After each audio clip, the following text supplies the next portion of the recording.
Ya. Ven la pantalla, ¿no? Sí, sí, Cami. Ya. Gracias, gracias. Ya. Voy a hacer más que todo como unas preguntitas y explicarles lo que el doctor siempre repite la mayoría de los años y si dijo que su examen va a ser fácil, les aseguro que va a ser fácil, ¿ya?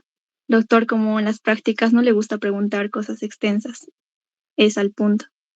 Entonces, primero hay que saber qué sirve la farmacología. Y el doctor acá menciona tres cosas importantes, que es curar, mitigar y prevención. Les va a pedir más que todo los ejemplos, ¿ya? Los ejemplos, por ejemplo, de curar sería un antibiótico. De mitigar, que mitigar es disminuir el cuadro patológico, pero no cura. Eso es bien importante. Y un ejemplo es el analgésico. Los analgésicos disminuyen el dolor, pero no van a curar, ¿ya? Cuando curas, abocas lo que es la etiología de la enfermedad, ¿ya? Pero lo importante es que pongan los ejemplos. Y de prevención tenemos las vacunas, ¿ya? Y en nuestra área, un ejemplo es el flúor.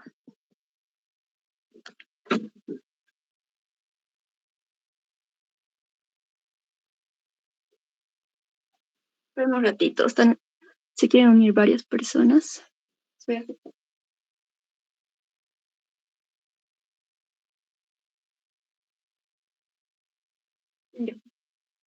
Entonces, la farmacología también se va a dividir en dos, ¿ya? Que son la farmacología general y la farmacología especial. La general son los principios y conceptos comunes que abarcan a todas las drogas en general. El doctor les puede poner el concepto y ustedes solo tienen que poner que es farmacología general, así tal cual. Es opción múltiple, por si acaso. Y el que estudia las drogas en particular sería la farmacología especial. Ya también en no sé si el doctor les mencionó, pero hay una clasificación fisiológica ya que abarca los órganos y sistemas. Eso también está dentro de la farmacología especial. Ahora, ¿cuáles son las partes de la farmacología? Igual hace estas preguntas y indique la que no es así. Entonces, aquí ustedes se van a acordar de todas estas que son 6. Una mnemotecnia era que si yo voy al 2T, estoy 4 veces F. Así yo me acordaba. Entonces, farmacognosia, farmacocinética, farmacodinamia, farmacotecnia, terapéutica y toxicología. Ya vamos a ver los conceptos de estos.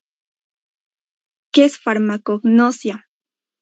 Farmacognosia es el origen, la composición y estructura química para asegurar la identificación. Prácticamente lo importante es que estudia el origen, eso tienen que acordarse.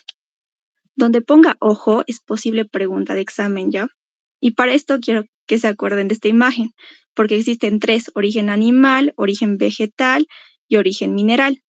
El origen animal, para acordarse de esta imagen, dice, ya léanlo, ya, vamos a asumir. Entonces, un perro prácticamente va a ser un animal. Y un animal, perdón chicos, vamos a definirlo con un nombre. Y un hombre, para querer ser un mamado, que se inyecta, que son los esteroides. ¿Ya? Entonces, los que son de origen animal, su constituyente principal son los esteroides. Posible pregunta de examen. Ojo, los esteroides. Ya también las proteínas, los aminoácidos y los lípidos. Entonces, no se olviden de esto, esteroides. También se encuentra la lisocima. Y la lisocima puede preguntar en qué parte se encuentra. Se encuentra en la clara de huevo, se encuentra en la lágrima y se encuentra en la saliva. Ya, saliva. Luego tenemos a los de... Esto igual es pregunta de examen. Siempre pregunta el doctor. Clara de huevo, lágrima y saliva. Ya. Los de origen vegetal, su constituyente principal, ¿cuál es? Ya son los alcaloides. Vamos a escribir alcaloides. Igual pregunta de examen, chicos. Esteroides y alcaloides. Dentro de los de origen vegetal se dividen en dos, los vegetales superiores y los vegetales inferiores. Ya, vegetales superiores, les va a pedir un ejemplo, o les va a decir uno de estos no es, uno de estos es. Tienen que poner la quinina, importante, que es parte del tratamiento del paludismo o la malaria. Que el paludismo o la malaria es una enfermedad que se transmite por los insectos y ya saben, ¿no? Y tenemos los vegetales inferiores que se obtienen de las bacterias y los hongos. Un ejemplo de un fármaco que se obtiene de un hongo, igual pregunta de examen, es la penicilina. Penicilina.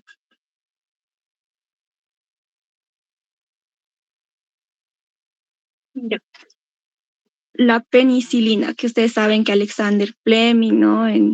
Alexander Fleming que estaba cultivando bacterias y por error descubrió lo que es la penicilina, ¿no? Importante eso. Luego tenemos las de origen mineral, y acá un ejemplo es el antimonio, ¿ya? Igual, estas preguntas así, el doctor le encanta preguntar solo palabras simples. ¿Qué trata la? Puede poner leishmaniasis. Y la leishmaniasis tenemos dos. Una es cutánea o mucocutánea, y la otra es la visceral, que también se llama Kala-Azar, que fija el doctor les mencionó.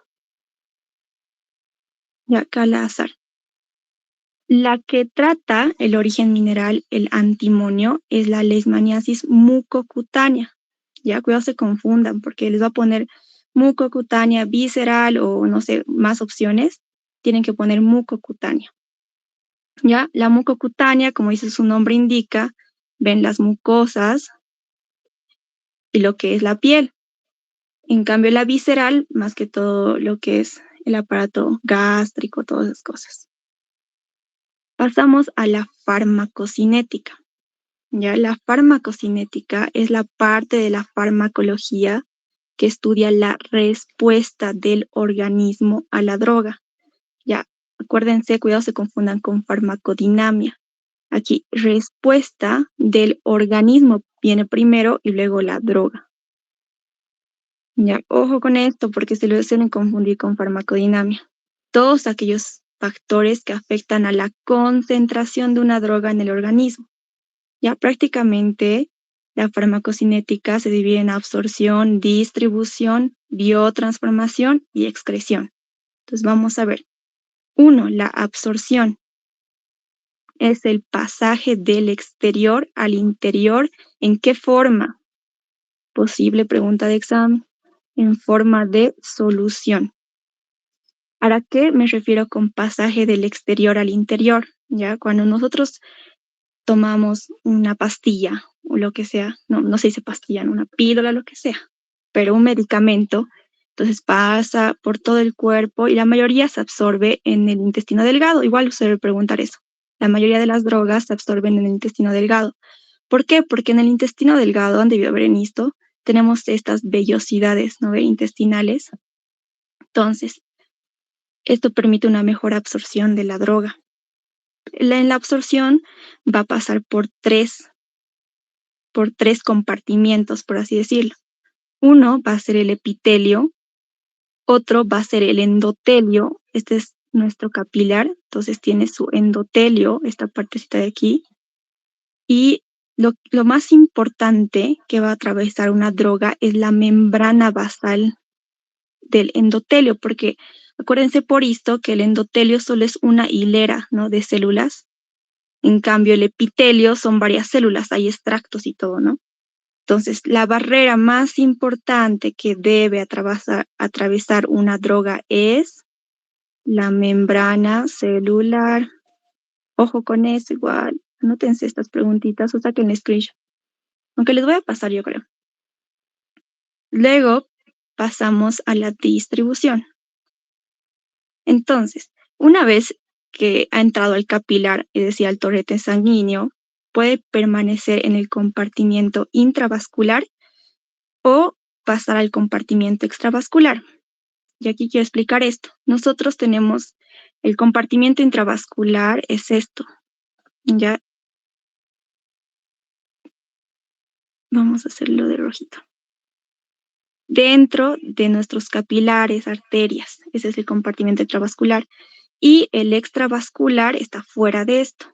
El extravascular también se divide en intercelular, ¿no ve? Intercelular entre las células y en intracelular, dentro de las células, ¿ya? Entonces, para entender esto, el doctor habla de un volumen aparente de distribución, que es el volumen hipotético de agua en el que está distribuida la droga en ese momento. Prácticamente, cuán fuertemente una droga se queda en el tejido o en el compartimiento intravascular. Es eso.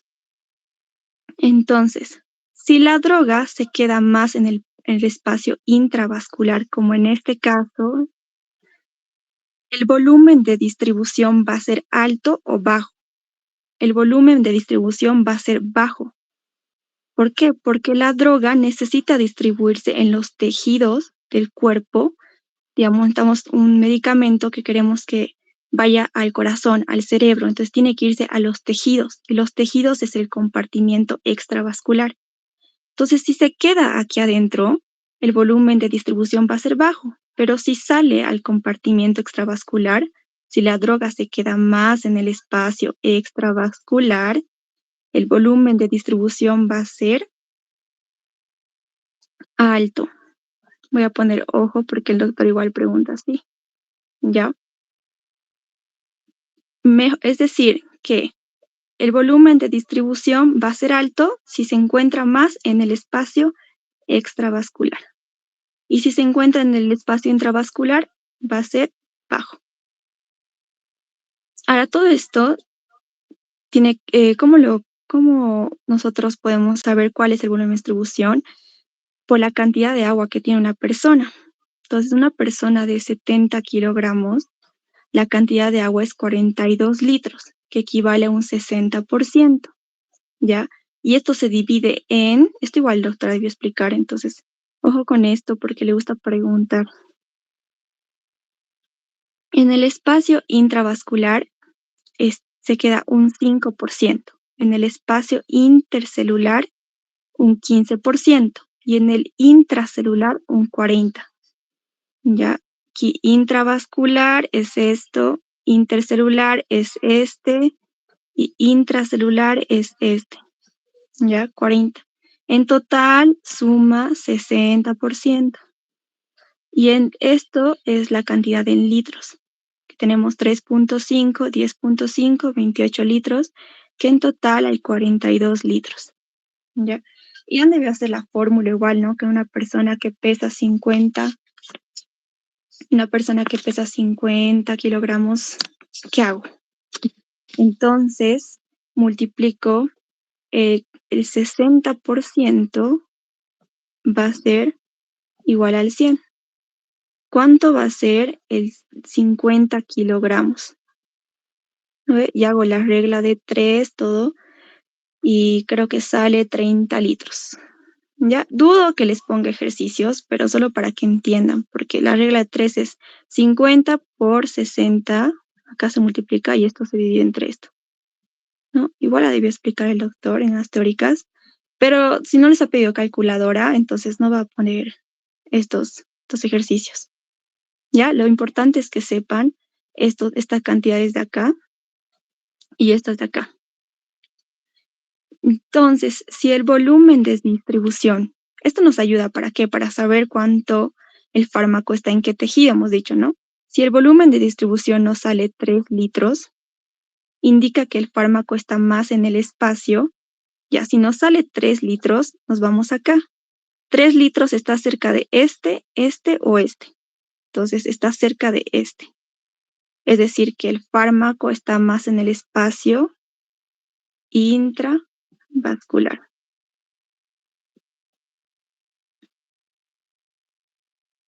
Ahora, si nos sale el volumen de distribución 20 litros, nos vamos acá. Sería en este o este. Está más cerca a este. Indica que el fármaco está más en el espacio intracelular.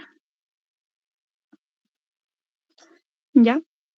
Esto es posible que les pregunte el doctor, esto y esto. Entonces, ¿pero por qué una droga se queda más en el espacio intravascular? ¿Por qué dentro de los vasos? Porque hay drogas que se unen fuertemente a proteínas intraplasmáticas,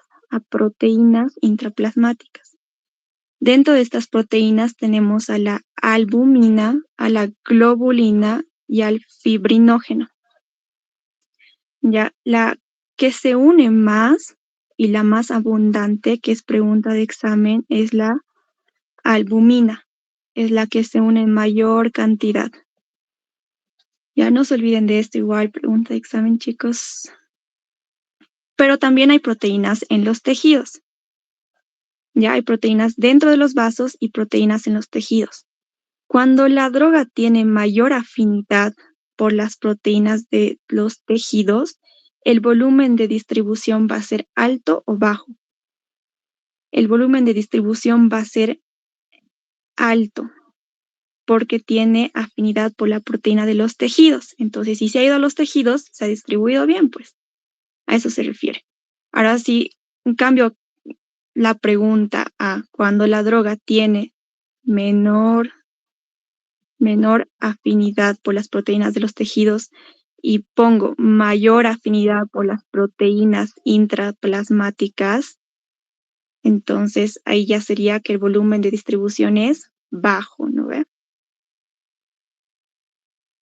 Pasa esto. En el compartimiento intravascular hay dos tipos de drogas. Eso debió mencionar el doctor. Las combinadas y las drogas libres. La droga combinada es la droga que se une a las proteínas intraplasmáticas, lo que hemos visto ahora, ¿ya? Y si se une a las proteínas intraplasmáticas, la hace una droga inactiva. ¿Por qué? Porque se va a quedar dentro del plasma, pues, y la función de una droga es que vaya a los tejidos, ¿no? Donde queremos que actúe. Entonces, en su mayor parte, no es que la droga va a ser inactiva y ya está. Cuando una droga es libre, es decir, no se une a las proteínas intraplasmáticas, es una droga activa.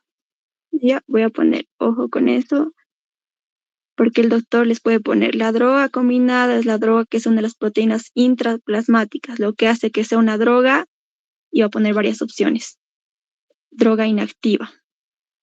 Y la droga libre, una droga activa.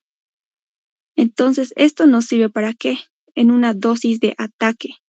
Ya en una dosis de ataque, el dosis de ataque significa cuando, digamos, damos amoxicilina de 400 miligramos, nosotros una dosis de ataque para que el efecto sea más rápido, al inicio damos, no sé, un ejemplo estoy poniendo, 800 miligramos. Eso se llama dosis de ataque.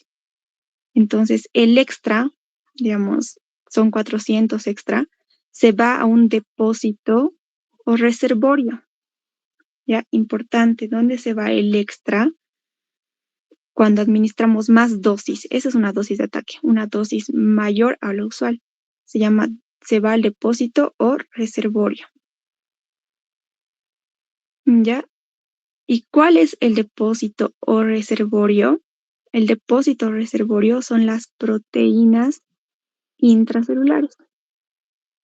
Entonces, esto yo estoy segura que va a preguntar, así que anótense. ¿Cuál es el depósito o reservorio de una droga? Puede poner en una dosis de ataque o no poner. Son las proteínas intracelulares. Cuando se va al depósito, se denomina drogas secuestrales o secuestradas también. Ejemplo, cuando los niveles plasmáticos de la droga bajen, ¿ya? Cuando los niveles plasmáticos de la droga bajen, es decir, yo tenía una dosis de ataque de 800 miligramos, ¿ya? Ha pasado el tiempo y ha bajado a 400 miligramos, digamos. Entonces, es ahí que pasa el tiempo y ha bajado a 200 miligramos. Y yo necesito sus 400 miligramos para que haga efecto. Entonces, ¿de dónde va a salir los otros 200 que me faltan? Sale de el depósito o reservorio. A eso se refiere. Ya que cuando baja el nivel plasmático, sale del depósito o reservorio que son las proteínas intracelulares, los otros 200 que me faltan. Eso se refiere más que todo. ¿Para qué es afinidad de una droga? Ya que una droga es afín a otra. Dice. La droga tiene que unirse a receptores celulares para actuar. Eso significa afinidad. Cuando una droga se une a los receptores celulares para actuar. Es decir, yo tomo un fármaco que quiero que actúe en el corazón. Entonces ese corazón va a tener receptores que me sirven para que actúe en el corazón. Ya a eso se refiere la afinidad que tiene. O necesito una droga que actúe a nivel de los riñones. Entonces van a tener en los riñones receptores celulares que sean afines a esa droga. Ya, y esto es lo importante que tienen que saber, que pregunta el doctor. Todo esto. Los metales pesados, sus depósitos o reservorios son el hígado, el riñón y el vaso. Los digitálicos, como la digoxina, ojo con esto, la digoxina y la digitoxina. Los digitálicos ya son fármacos que actúan regulando lo que es la presión arterial en el corazón, con enfermedades o alteraciones en el corazón, como la presión arterial, para regular la presión arterial, etc. Entonces, también puede preguntar, los digitálicos son, y tienen que poner digoxina y digitoxina. Ya sus depósitos o reservorios, el hígado, el riñón y el corazón. De la tetraciclina. La tetraciclina, su depósito o reservorio son los dientes y el hueso. Del yodo, su depósito o reservorio es las glándulas tiroides. Y de la quinina, su depósito es el hígado. Ya tienen que sacar un screen a esto si pueden, porque cualquiera de estos pregunta el doctor. ¿Cuáles son los mayores depósitos o reservorios del cuerpo donde una droga se acumula más? Ojo con esto igual. Son 5. Tenemos al cerebro, al corazón, los riñones, el hígado y los músculos. Ya igual pregunta esto el doctor. Así que copien, sáquenle un screen. Ya. Ahora pasamos al tercer paso. Hemos dicho ya la biotransformación o la eliminación química también se llama. ¿Qué es la biotransformación? Hace que la droga sea menos activa o más activa. Prácticamente es cuando un fármaco o una sustancia química entra al organismo y se metaboliza. Esa es biotransformación, que se metaboliza, ¿ya? Y puede pasar de ser una sustancia a otra sustancia para su posterior eliminación. Entonces, el principal órgano de biotransformación es está fácil eso igual pregunta, el hígado. También el plasma y el riñón. A las drogas que pasan por el hígado se llama, creo que todos sabemos, el fenómeno del primer paso. Aunque es una pregunta básica, igual el doctor pregunta esto. El fenómeno del primer paso. Para las drogas que no pasan por el hígado y van directo a la vena cava inferior, tenemos a qué drogas que no pasan por el hígado y van directo a la vena cava inferior. Estas son las drogas. Una es la vía lingual, las otras son las que van a las venas hemorroidales, ¿ya? A la vena cava inferior serían las venas hemorroidales. Estas, por ejemplo, tenemos los supositorios. ¿No ves? Supositorios. Listo. Ya, importante esto del fenómeno del paso y el hígado. La eliminación o la excreción, por último, de la farmacocinética ocurre en 4 órganos. 1 son los riñones, 2 es el tubo digestivo, 3 los pulmones, 4 la bilis. Ya, voy a poner un ojito a esto. Igual. ¿Cómo se elimina la bilis? Por medio de la circulación enterohepática. Por medio de la circulación enterohepática. ¿Y qué es la circulación enterohepática? Les voy a explicar el doc. Es cuando el fármaco va a excretarse por lo que es, primero va a pasar a la vesícula biliar, ahí se queda como un reservorio, la vesícula biliar, ¿ya? Y acá tenemos los conductos, ¿no? Que forman entre estos dos, que es el conducto cístico y si no me equivoco, el conducto hepático, van a formar que es el conducto colédoco.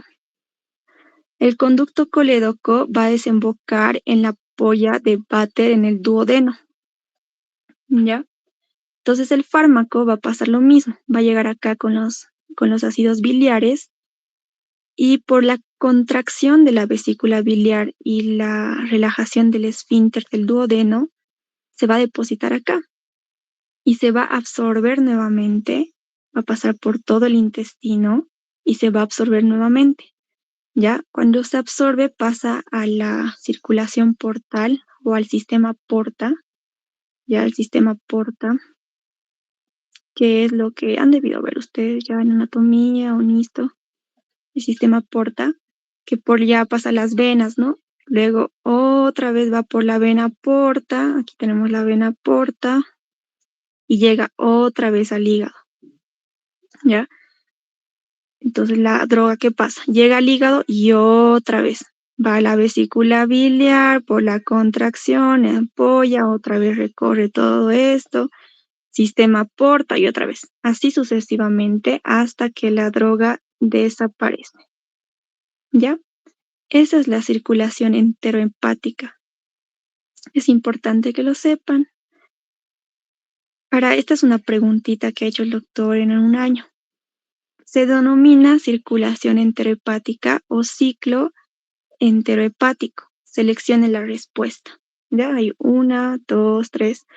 Entonces, si ustedes ven cuando las drogas son excretadas en la bilis y absorbidas nuevamente el intestino, entonces la respuesta correcta es esta. Ya igual saque el screen por si acaso. A veces suele repetir. Pero nada que ver, son excretadas en el duodeno y absorbidas en las heces, o sea, nada que ver. Son excretadas por el páncreas y aparecen en el intestino grueso, tampoco. Se administran por vía oral y excretadas en el intestino grueso, no. Son excretadas en la saliva, no. Ven la palabra bilis, intestino delgado, o duodeno, o ampolla de Vater, ya saben que esa es la respuesta. ¿Ya? Ahora sí, pasamos a los conceptos extras de este tema. Tienen que saber lo que es la diferencia entre eficacia y potencia. No sé si el doc ha hablado todavía de esto, porque a veces se adelanta temas, vuelve al inicio, pero eficacia es el efecto máximo que produce una droga en relación a otra análoga. Y la potencia es la relación que existe de una droga con otra en cuanto a cantidad o dosis. Ya voy a poner ojo con esto porque en mi examen, cuando yo estaba, me apareció esta pregunta. Ven la palabra dosis y relacionan con potencia. ¿Ya? Ven la palabra efecto máximo y relacionan con eficacia. Incluso aquí pueden hacer F, F. Yo así me acuerdo para mis exámenes. Entonces pasamos a una pregunta igual que el doctor suele hacer. Los factores de coagulación, ¿ya? ¿Y a qué viene esto? Tienen que saber las funciones que tiene el hígado, las funciones que tiene la bilis, ¿no ve? Entonces, una de las funciones del hígado es que produce factores de coagulación, entre otras. Esto cuando y con la ayuda de la vitamina K.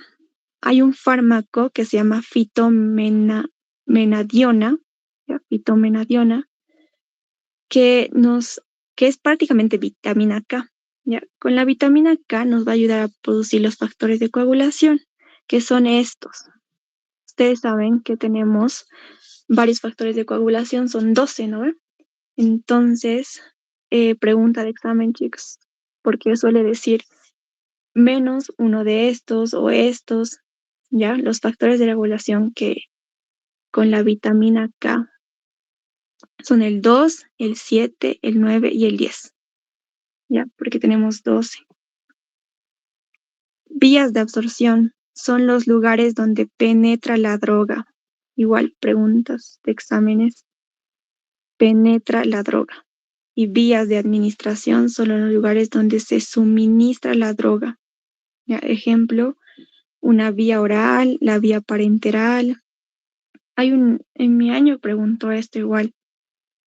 Puso la vía oral y vía parenteral pertenecen a las vías y había vía de absorción, vía de administración, vía de excreción. Teníamos que poner la vía de administración. ¿Ya? Y esto donde dice son los lugares donde penetra la droga, si les pongo un ejemplo, son las mucosas, el intestino delgado, el intestino grueso, a eso se refiere. Ya igual pregunta, en mi año he preguntado esto. Ya pasamos a la tetraciclina, que igual es un concepto extra que el doctor siempre explica. La tetraciclina, al unirse con el calcio de los dientes, ¿qué forman? Los quelatos de calcio. Ya, quelatos de calcio. Esto ¿por qué? Porque a partir del 5.º mes, cuando nos estamos desarrollando, ya se forma el calcio en los dientes, ¿no? Entonces, si se administra tetraciclina, ¿qué se puede observar si hemos dado una embarazada, por ejemplo, en su 5.º mes? Podemos observar dientes amarillos o veteados, hipoplasia del esmalte y susceptibilidad a la caries. Ya sáquenle un screenshot a esto igual. El doctor, si les ha hablado del tema, va a preguntar, sí o sí. La hipoplasia del esmalte es una alteración en el defecto una alteración en el esmalte, ¿no? En la cantidad del esmalte que hay. Ya van a ver luego, pero prácticamente se ven en los dientes una coloración blanquecina o incluso amarillenta. Contraindicaciones de la tetraciclina. Ya, ojo igual con esto. Niños menores de 7 años, mujeres en gestación y problemas hepáticos y renales. Ya, y muy importante la tetraciclina, sáquenle un estudio. De que haya sido, no sé qué se llama, puntos, seminarios, harto. Chicos, su audio está, alguien ha activado su audio. Apague su audio.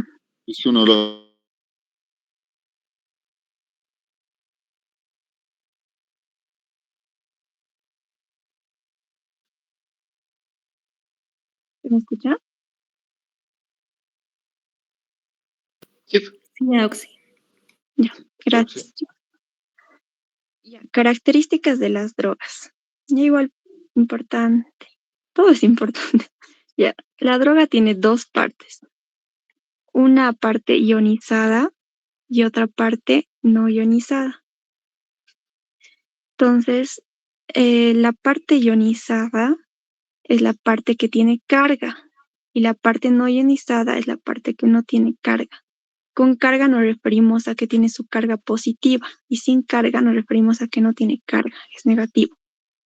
Entonces la parte ionizada se disocia y es la parte inactiva, ¿ya? Y la parte no ionizada no se disocia y es la parte activa. ¿Ya? Explicación de esto. Porque es difícil y creo que el doctor les dijo que va a entrar en el examen varias preguntas. Ya aquí igual tengo preguntitas que ahorita vamos a resolver. Ya, tenemos 500 miligramos de aspirina, que tiene el mismo pK del estómago. El mismo pK que el estómago, ¿ya? El estómago tiene pH y los medicamentos tienen pK. pH, que es potencial de hidrogeniones, ¿no? Y el pK es lo mismo, pero en los fármacos. Ya no se olviden de eso.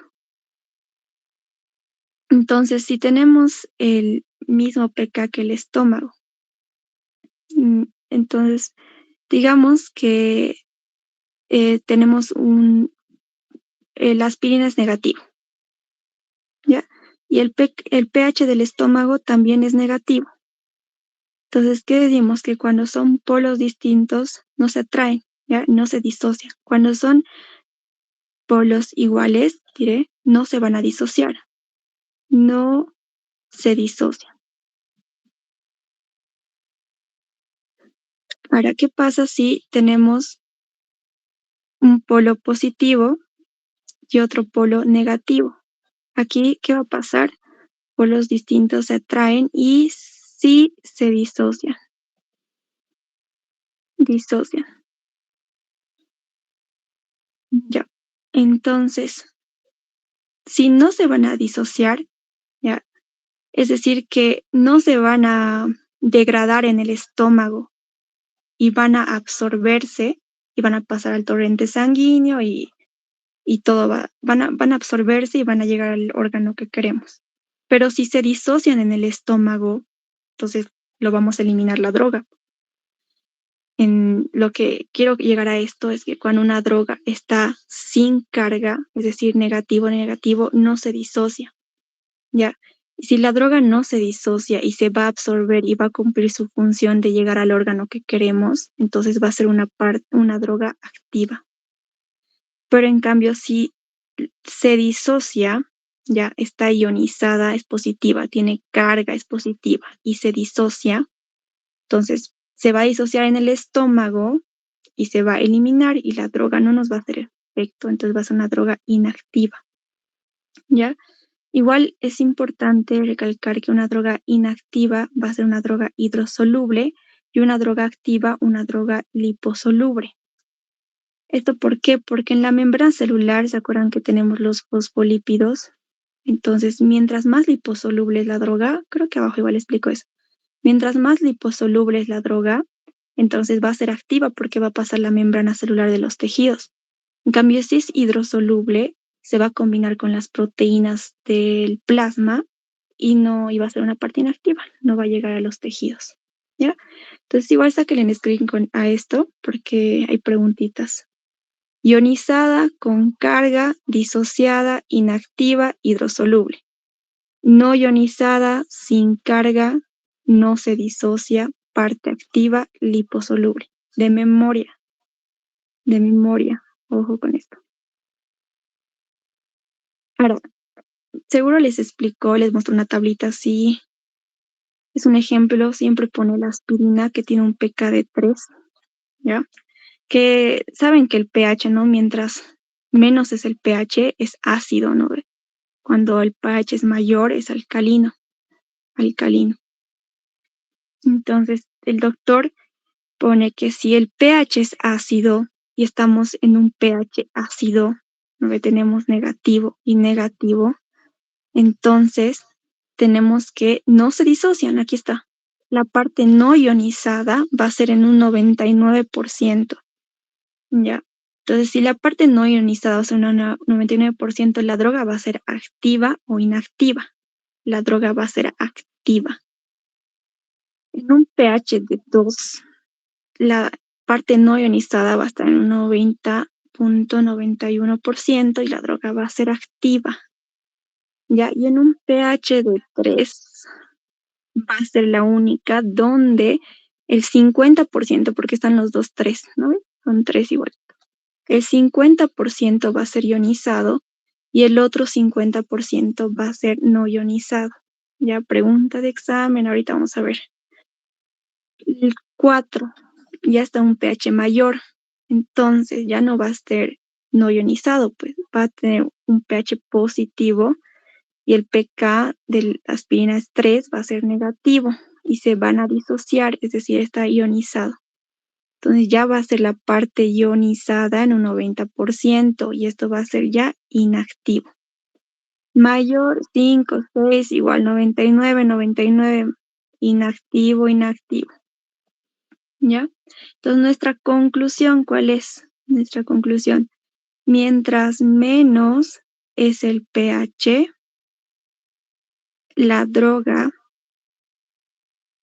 es más activa. Y mientras más es el pH, más es el pH, porque aquí está menos y aquí está más, la droga es inactiva. Inactiva. O es menos activa también. Es menos activa. ¿Ya? Esto con la aspirina, ¿no? Porque después es diferente. Ahora me mencionaron que el doctor les dijo que iba a preguntar esto. Suele preguntar así. Un ejemplo. Saquen el screen si quieren. Son preguntas que el doctor hizo. La leche materna tiene un pH aproximadamente de 6.6 a 7.4, por lo que pasan más fácilmente las drogas con un pK de, ya, 6.6 y 7.4. ¿Son drogas bases o ácidas? Son drogas básicas, ¿no ve? Son drogas básicas, primero. Entonces pasa más fácilmente la droga con un pK de ácido, no. Ácido fuerte, no. Básica. Porque si tenemos positivo con positivo, no se disocian. Entonces se absorbe más cuando no se disocian, ¿no ve? Porque es activo. Respuesta básicas. Ya, otro ejemplo. El ácido salicílico, tiene un pK de 3. En una solución de un pH de 1, se encuentra no ionizado en un porcentaje de, entonces, tiene 3. En una solución de un pH 1 se encuentra no ionizado en un porcentaje de, aquí está la respuesta, 99, aquí está, es 99.01. Esta es la respuesta correcta. ¿Ya? Esta es la respuesta correcta. Otra pregunta. El pK de una sustancia se define como el número equivalente al valor del pH de una solución, en el cual, ¿en qué porcentaje se encuentra no ionizado? Ya. Entonces, el pK de una sustancia, un fármaco, se define como el número equivalente, es decir, cuando están iguales al número del pH de una solución. Ya, pK está igual al pH. ¿En qué porcentaje se encuentra no ionizado? ¿En qué porcentaje cuando el pK se encuentra, aquí está, el pK se encuentra igual al pH? ¿En qué porcentaje? Sería la respuesta el 50%. No está no ionizado. Aquí está el 50% no ionizado. Ya, así suelen ser las preguntas. Tómenle un screen ahí. Pueden. Es lo más difícil, creo, del examen, si es que pregunta esto. Ya, factores que influyen en la velocidad y grado de absorción. Tenemos 3. ¿Cuál puede ser? Uno de estos no es, así suele poner. Entonces, la concentración del fármaco, 1. Tenemos que a mayor concentración del fármaco, mayor velocidad. ¿Ya? Coeficiente de liposolubilidad, ya hemos visto que mientras más es liposoluble, más velocidad. ¿Por qué? Porque en la membrana celular teníamos los fosfolípidos. Entonces, si tiene más coeficiente de liposolubilidad, más velocidad. Y ionización. Ha sido una pregunta de mi año igual. El grado de ionización depende de... La ionización depende del pK del fármaco y del pH. Ahí depende. De la relación entre estos dos depende si la droga va a estar ionizada o no ionizada, como hemos visto ahora. Ya voy a poner un ojito aquí igual. A mí me han preguntado.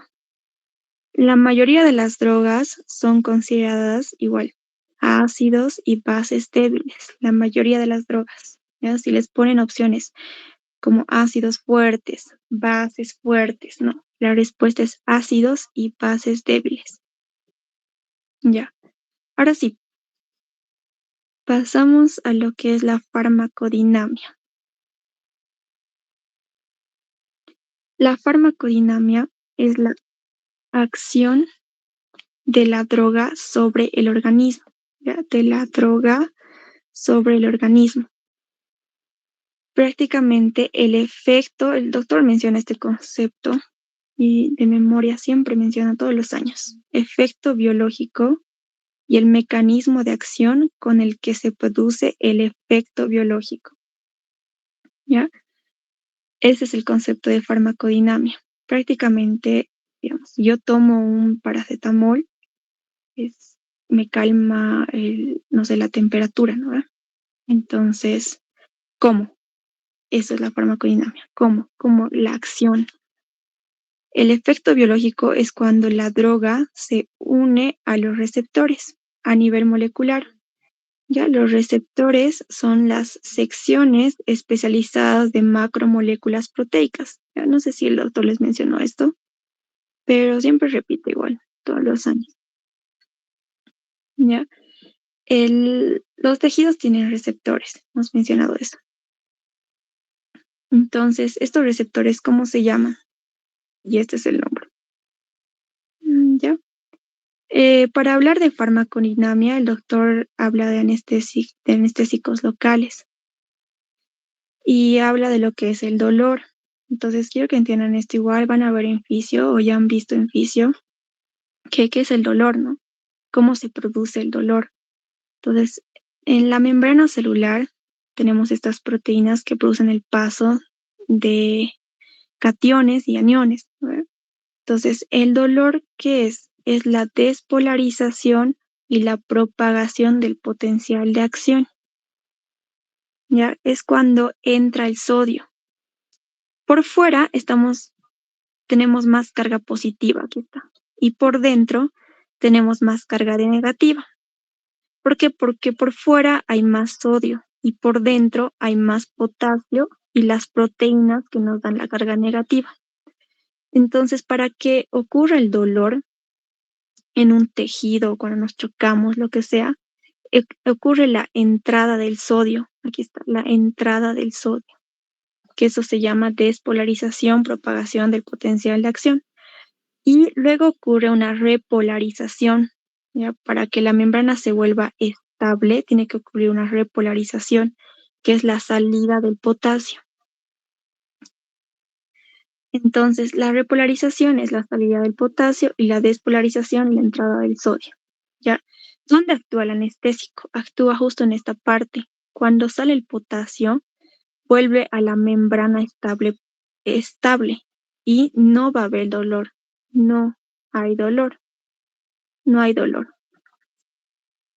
Entonces, ¿cuál es el mecanismo de acción del anestésico local? Así va a ser la pregunta y va a poner uno de estos no es así.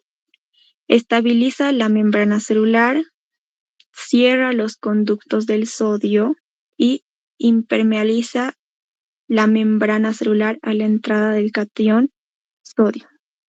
Ya prácticamente el anestésico bloquea la entrada del sodio, porque si hay entrada del sodio, hay dolor.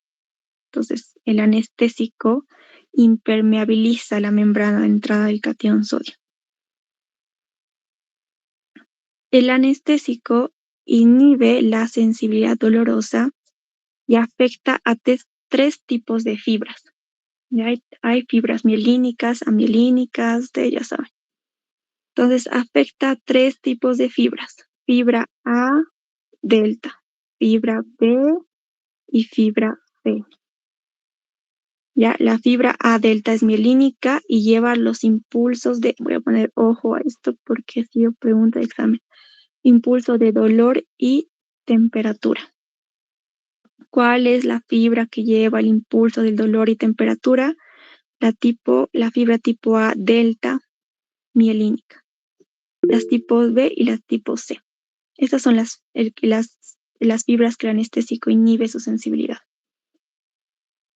El anestésico local es la única droga donde su parte activa es la ionizada, porque hemos dicho que en las demás drogas una droga es activa cuando está no ionizada, ¿no ve? Menos, no ionizada. Pero en el anestésico local va a ser la única droga donde su parte activa es ionizada. Es decir, que tenemos que tener un pK positivo y un pH negativo. La lidocaína tiene un pK de 7.8. Es una base débil. El vasoconstrictor, sabemos que para anestesiar, no sé, un tercer molar, tenemos el cartucho, ¿no? Que viene de 1.8 ml o de 36 miligramos. Vienen con vasoconstrictor y sin vasoconstrictor. Con vasoconstrictor, ¿para qué nos ayuda? El doctor siempre repite esto todo el año. El vasoconstrictor nos ayuda a que aumenta el tiempo de acción, es decir, que dure más el tiempo de la anestesia y disminuye la toxicidad. Voy a poner un ojito a esto. ¿Ya? ¿Cuáles son las funciones del vasoconstrictor? Ya la tiene. La velocidad de absorción depende de 3 cosas. ¿Cuáles son? La naturaleza química. Luego vamos a ver en anestésicos en prácticas, pero hay 2, esteriamida, la concentración y el tipo de fibra nerviosa que ya hemos visto acá, arriba. Y de acuerdo a la selectividad también se clasifican en 3. Las primeras fibras en ser atacadas son las fibras amielínicas. Las amielínicas son las que no tienen la capa de mielina, ¿no? Que tienen los nervios. ¿Por qué? Porque son fibras finas y llevan los impulsos autonómicos. Las segundas son las que llevan los impulsos sensitivos. Y las terceras son las fibras gruesas, que llevan impulsos motores. Tipos de acción farmacológica.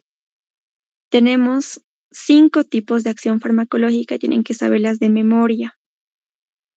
Depresión, estimulación, corrosión, reemplazo y acción antiinfecciosa. Ya el doctor les va a poner, estoy segura, el concepto y ustedes tienen que escoger la opción. Entonces, o les va a poner un ejemplo y tienen que escoger la opción. La depresión es la disminución de las funciones de la célula en el organismo. Un ejemplo, el anestésico local que disminuye el sistema nervioso periférico. El anestésico general que disminuye el sistema nervioso central. La morfina que disminuye las funciones del aparato respiratorio. Ejemplos.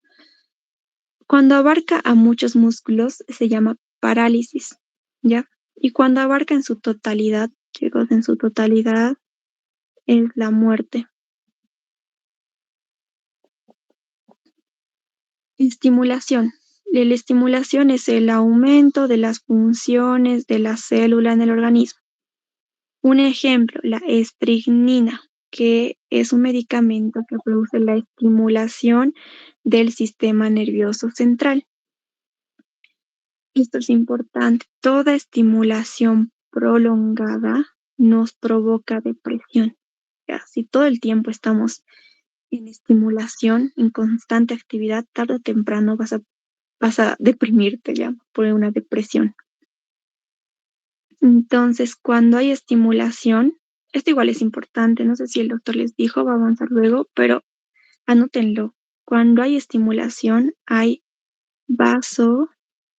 constricción.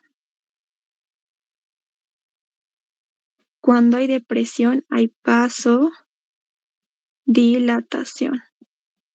Pregunta de cualquier examen, ya sea el primero o segundo, siempre pregunta esto. Ya. Ya saben que es vasoconstricción y dilatación, ¿no? Pero por si acaso, una arteria es esta, tenemos su lumen, constricción es que su lumen disminuye y dilatación es que su lumen se aumenta, ¿ya? Entonces, cuando hay una depresión, hay una vasodilatación, es decir, que la sangre pasa de forma más rápida por acá. Conclusión. La corrosión son las alteraciones que se producen en la célula a nivel de su nutrición, morfología y crecimiento. Nutrición, morfología y crecimiento. ¿Ya? Un ejemplo de corrosión en nuestro medio es las amalgamas. Solo por si acaso les digo. Reemplazo es la sustitución de una secreción que falta en el organismo. Esto es importante, anótense, porque puede poner este ejemplo y ustedes tienen que poner qué tipo de acción tiene. La insulina, sustitución de una secreción que falta en el organismo. Ejemplo, insulina. Y antiinfeccioso, que actúa contra los microorganismos. Ejemplo, los antibióticos. Ahora sí, para ir terminando, chicos. Tenemos 3 conceptos más, que es la farmacotecnia, la terapéutica y la toxicología. ¿Ya? El doctor igual pregunta esto siempre. Pone el concepto y tienen que escoger la opción. ¿Ya? Preparación de las drogas, cómo se las elabora en laboratorios para su administración. Que tienen que aprenderse la palabra preparación y ustedes tienen que poner farmacotecnia. Terapéutica es el arte de aplicar una droga o un medicamento. Y el doctor siempre dice que la farmacología es la que la hace ciencia a la terapéutica, perdón, esto no es droga, a la terapéutica. Porque la terapéutica por sí sola no es una ciencia, pero la farmacología es la que la hace ciencia. Y por último, la toxicología. Estudia los tóxicos y los venenos que pueden dañar la salud y producir reacciones adversas. Ya cualquiera de estos 3 conceptos, el que más pregunta es este y este, tienen que escoger la opción. Ya, eso es todo, chicos. Es cortito. Aprovechen este examen y el segundo, el tercero ya es más complicado. Voy a intentar enviarles igual algunas preguntas o algunas cositas que se me hayan ido y cualquier duda me escriben. ¿Ya? Cualquier duda, voy a estar despierta todavía, me preguntan igual.